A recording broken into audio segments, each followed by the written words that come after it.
Great feedback from the giveaway video. Again, thank you so much for everyone that took the time to participate in that. Got way more feedback and comments than I ever could have imagined. There were so many great ideas I'll be using this year in 2017 and beyond. But you know, one resounding theme I kept hearing over and over was questions about how to fish a jig and what are your favorite types of jigs. And I feel like jig fishing is definitely my strong suit. You know, I love to crank, I love to pull moving baits, top waters, stuff like that. I feel like I'm well versed in those. But I feel like at the end of the day, to get a big quality bite or 5 quality bites to win a tournament, there's no better way to catch a quality bass when you're around other fish than to throw a jig. So what I'm going to do tonight is I'm going to tell you 5 jigs that I feel like are the best 5 jigs in my box for the entire season. And I know that's pretty simple, and I do like to keep things pretty simple, but at the same time I'm extremely particular about exactly how these jigs look and the different ways that I like to fish them and around what cover I like to throw them. So I'm going to tell you guys exactly how I like to fish them, and I can promise you, I'll promise you this. If you throw them how I do and you use the exact baits I'm going to show you, you will catch more fish. Alright, number 1, we're going to go with Mr. Versatility first, and that is the 3/8 ounce round head finesse jig. I like to use this in 2 different applications. The first is going to be a super natural color cut down to a finesse presentation, 3/8 ounce ball head in a watermelon or green pumpkin color. And this one I'm going to be using around any type of really clear water situation, usually around rock, cold water, especially whenever there's smallmouth or spotted bass present, although it is a killer for largemouth in cleaner water as well. And what I like to do is I tip that with a little tiny trailer. This is the NetBait Pack-A-Slim, the 3.5 inch model. Perfect for this jig. It's got a ton of action to it, but it's a real small profile, yet it is still a jig profile, so you'll catch the bigger fish, it seems like, in the area. Any type of rock cover in clean water, this guy is going to get the nod for me to start off. So the second way I like to fish this 3/8 ounce finesse cut jig is flipping. And the specific time I like to use it is when it's super heavy pressure situations, or if you've worked through an area already in a tournament or just fun fishing. I always like to come back with this 3/8 ounce round head finesse cut jig. And I always put a trailer on it that's short and compact and has little to no action. This is a Zoom Super Chunk Junior, I think. Baby pack-a-craw, something like that, or even a little beaver. Awesome bait for fishing behind people when the bite is super tough and you're flipping something shallow. I like to throw this on as light a line flipping as I can get away with. Now usually I don't like to throw less than 15-pound test fluorocarbon on this because I am flipping it around wood. And I'll go back and tell you this as well. I like to throw this bait, I'll throw it on as light as 10-pound test line if I'm just fishing around rock. There's no zebra mussels present. So light line on this guy, and then you're going to be flipping this. If you can't get away with anything less than 20-pound test fluoro, that's fine too. This will just flat out get more bites when you're following guys throwing that full, bigger jig, bigger profile. This little compact jig will get a ton of bites flipping.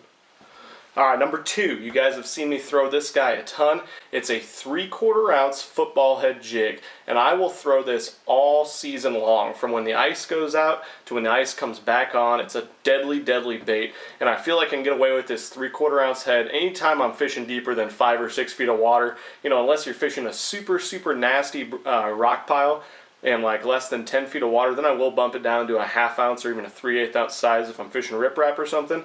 But this is just a killer all year long, and I will vary the trailer a little bit based on water temperature. You know, you guys have seen me do this last fall. When the water is super cold, I will cut this trailer way down, and so it's just a little tiny compact profile. But all throughout the season, my favorite trailer to throw is this baby pack-a-craw in here. This nice long profile will get bit all season long. Now this is like a green pumpkin orange type color, and I'll throw this the majority of the time around rock piles, points. It even works well in a little bit of more sparse brush out deep. You know, I let watercolor dictate what color I use with this, so I will go to a black and blue when the water gets really muddy. But something else to keep in mind, when you've worked an area over in super dirty water with that black and blue color, you can come back through with a green pumpkin. I like a little bit of a highlight color like an orange or a blue in there. You can come right back in behind there. And there is some days where they won't touch the black and blue and they will eat this. Killer bait are on rock and any type of deep structure all season long. All right, number 3, we're going to switch things up a little bit, and we're going to have a bait constantly moving, and that is the 3/8 ounce swim jig. And I like to do some things that are pretty specific to this little bait. This is a 6th Sense Lures Divine Swim Jig. I feel like it's the best swim jig on the market. They have the most different colors, even though I do like to keep it simple. You know, I told you on my net bait unboxing video that if you can't get bit on a green pumpkin swim jig with this trailer, you might want to take up bowling or a different hobby. And that is the truth. But what I do to this jig that's so specific is I will trim this all the way down. So you can see I've cut it just behind the hook right there. And so that gives it a nice compact profile, and it also gives that skirt a ton of flare in the water. So if you're reeling it in at a constant pace and you just give it a little pump of the rod tip, a little bit of a quicker reel turn every 4th or 5th turn, that skirt will pulse and it'll be super, super lively. Swim jigs are a super natural presentation, and because of that, I love to throw them in cleaner water, and I love to throw them around grass. I will get bit on these. Any type of cover when the bite's tough, but anytime you get a little bit more clarity, this will shine over a chatterbait or a spinnerbait or something like that. So again, I like to trim it right behind the hook. I love this pack-a-chunk trailer. This is the regular size. This is like a green pumpkin blue flake. The jig skirt is a gill color. Any type of green pumpkin or gill color is great. And this is one where I'm going to trim the weed guard down more than any of my other jigs. So I'm going to take about half the weed guard out to start. So I'm going to cut it off right at the head, and then I'm going to cut it at an angle, and so you end up with a pretty limp weed guard. And that's perfect for me because when you get bit on a swim jig, almost every bite is going to just be a tick, and they're going to be swimming sideways with it, and if you set the hook, you're going to pull it right away from them. So this is just going to be a pressure hook set, and I love to throw it on about 15-pound fluorocarbon. If I'm fishing super, super heavy grass or something around big fish, I'll bump it up to 17 or 20 pound. But 15-pound fluorocarbon, 7.3 medium heavy rod, and you just reel into them and lean on them in the hook set. Once again, this bait will get you more bites when the water is a little bit cleaner, maybe 2 to 4 foot visibility in the summer around grass. It is an absolute killer.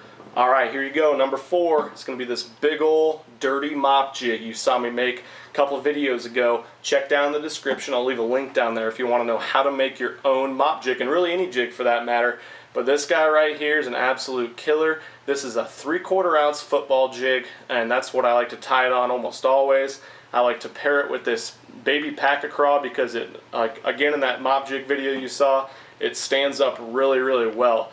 So I will fish this one a little bit different, but I throw it in a lot of the same areas that I throw that 3/4 ounce football head. I like to throw it around any type of rock cover and any type of structure. So what I mean by that is ledges, any type of rock piles, rock points, stuff like that. So this is when you've already worked over an area with that regular size football jig. This guy I'll pull substantially slower than that one. Just crawl it along and really let that skirt flare, open up, and just be an awesome big profile with that natural rubber movement. And I catch a ton of fish on this.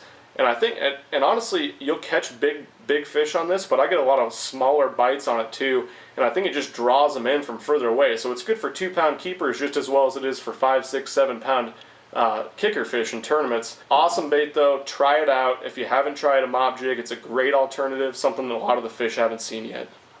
All right, last but not least, number 5, we're going to go with the 6th Sense Divine Hybrid Jig. This is the 3/4 ounce model, and the way I use this bait is in any type of brush pile or deep cover and more than 10 feet of water. But the versatility of this bait is just freaking awesome. It'll get through all different types of cover because of that triangle head shape. But here's the modifications I like to make to fish deeper brush with it. I almost always trim it down to a real small profile. You know, big bass are eating bluegill almost always out in those deep brush piles, at least in our area of the country. A lot of our local lakes don't have shad in them, so they're down there eating these little bluegill down there. And this is just a perfect imitator. I throw like a green pumpkin with some blue flash in it almost always, and I'll trim that skirt all the way up. And so that'll do a couple things. One, it'll give it that nice little compact profile, which is just a great imitator. And 2, it's going to have less drag in the water, so it's going to get down a lot easier. It's not going to be a super slow fall because I want it to be down in that brush pile in the strike zone for the maximum amount of time possible. So another thing I do is I will trim the weed guard at a 45-degree angle, and that'll actually make it stouter. The more you cut off of it, the more stout it'll be, and that's very important because you're going to be fishing some super heavy brush piles down there. you don't want to take too many fibers out of this weed guard. And what I like to pair that with is that little 3.5 inch pack of slim. And again, gives it a nice compact profile, gives it a lot of action, so those tails are going like crazy, but it doesn't have all that drag of the big regular size pack of craw or even the baby pack of craw or rage craw or anything like that. And again, that makes it get down in the strike zone. This guy is a killer all summer long for me, even in the spring when those fish are in the 10, 15, 20, 30 foot deep brush piles. Give it a try, you'll catch more fish out deep this year. Alright, so now that I've shared all my secrets, I'm probably just going to get out of fishing since you guys are going to be catching all the fish on my deep spots and any type of flipping spots on jigs this year. I might as well just give it up. I've shared everything I know. But seriously, try those baits this year. You will catch more fish.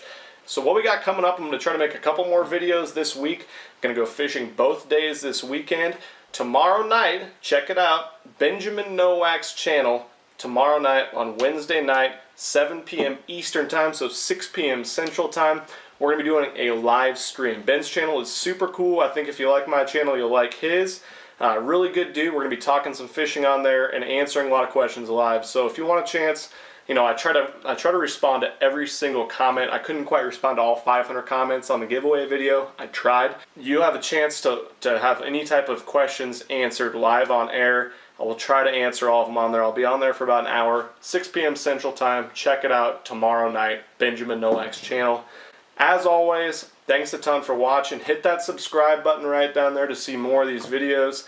You know, it's getting closer and closer to open water season. I am fishing open water both days this weekend. Leave a comment below for any videos you want to see moving forward. And I hope what I shared with these jigs can help you catch more fish this year. Thanks a ton for watching.